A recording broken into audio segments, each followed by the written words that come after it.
बाप्पा बनसोडे, कंधार.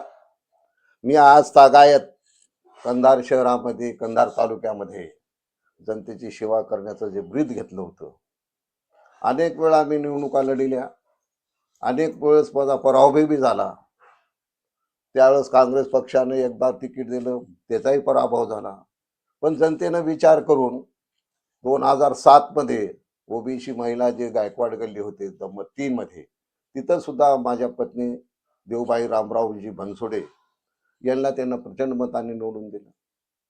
त्यांचाही मी आभारी आहोत. नंतर सतत कार्य करीत असताना, अनेक लोकांचे प्रश्न सोडित असताना, अनेक गोरगरिबाच्या जनतेच्या मध्ये असताना, एवढ्या महागड्या निवडणुकीमध्ये प्रचंड पैशाचा लोड झाले असला, त्या याच्यामध्ये सुद्धा काल 2024 मध्ये सुद्धा 2025 सुद्धा मला प्रचंड मताने आमच्या देवबाई, माझी पत्नी जे आहे देवबाई रामराव बनसोडे, यांना प्रचंड मताने निवडून दिलं.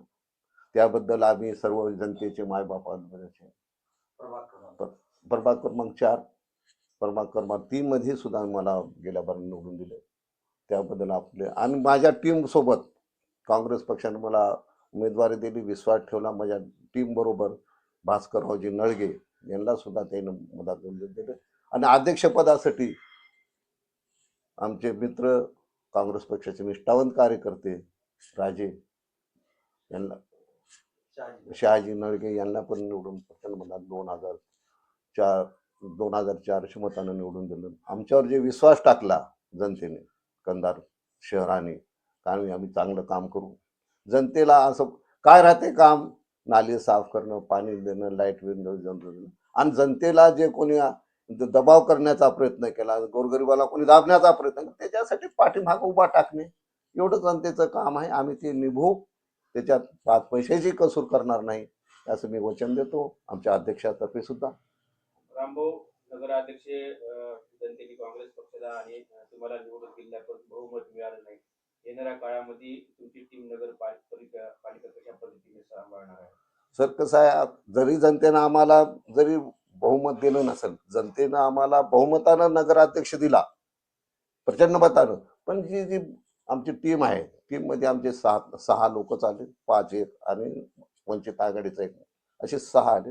आणि अपक्ष जे आहेत त्यांना घेऊन आणि विरोधी पक्षात जे लोक आहेत त्यांना समावून घेऊनच आम्ही असं काम करू. सगळे जनतेवर असं काही बर्डन येऊ देणार नाही असं आम्ही बोलतो. निवडणुकीच्या अगोदर तुमचा आणि मन्नान चौधरी यांचे चांगले संबंध होते. गेल्या निवडणुकीमध्ये मन्नान चौधरी यांच्या प्रयत्नामुळे तुम्हाला नगर सेवकाची संधी मिळाली, परंतु या निवडणुकीमध्ये एक विरोधात लढावं लागलं. तसं काही नाही साहेब, मित्र काही राजकारणामध्ये कोणी कोणाचे शत्रू नसतात, कोणी कोणाचे मित्रही नसतात.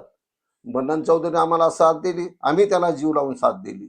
आणि ज्या भागामध्ये त्याने आम्हाला गेल्या बाजूला सहकार्य केलं 2007ला, त्याप्रमाणे आम्ही त्याला सहकार्य केलं साहेब.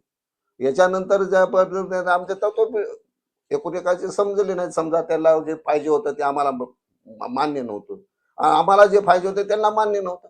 आज बी मित्र आहे, तो उद्याही राहणार आहे, भविष्यामध्ये बी तो माझा मित्र राहणार आहे. इलेक्शन आहे, त्याच्या तत्वानं त्यांनी मत मागितले, 3 मध्ये त्याने विजयी झाले. आम्ही आमच्या तत्वानं काँग्रेस पक्षाला टीम म्हणून आम्ही इमानदारीनं सगळ्या टीमला मत मागितली, आम्हालाही जनतेनं मतदान दिलं. त्या मित्रत्वाचा आणि राजकारणाचा काही संबंध नाही. नगरपालिका निवडणुकीमध्ये तुम्हाला विकासाच्या कामासाठी एक मित्र म्हणून तुम्हाला सहकार्य करतील? हो, 100% त्यांना जनतेच्या कामासाठी आणि कंधारच्या विकासासाठी आम्ही त्याला मागणी करू, बाबा आपण सहकारी मिळून काम करू, असं त्यानं दिलदारपणा, तो खोटा माणूस नाही. आम्ही जर त्याला सहकार्य मागलं, बिलकुल सहकार्य करतील मन्नान चौधरी, याच्यात वाद नाही.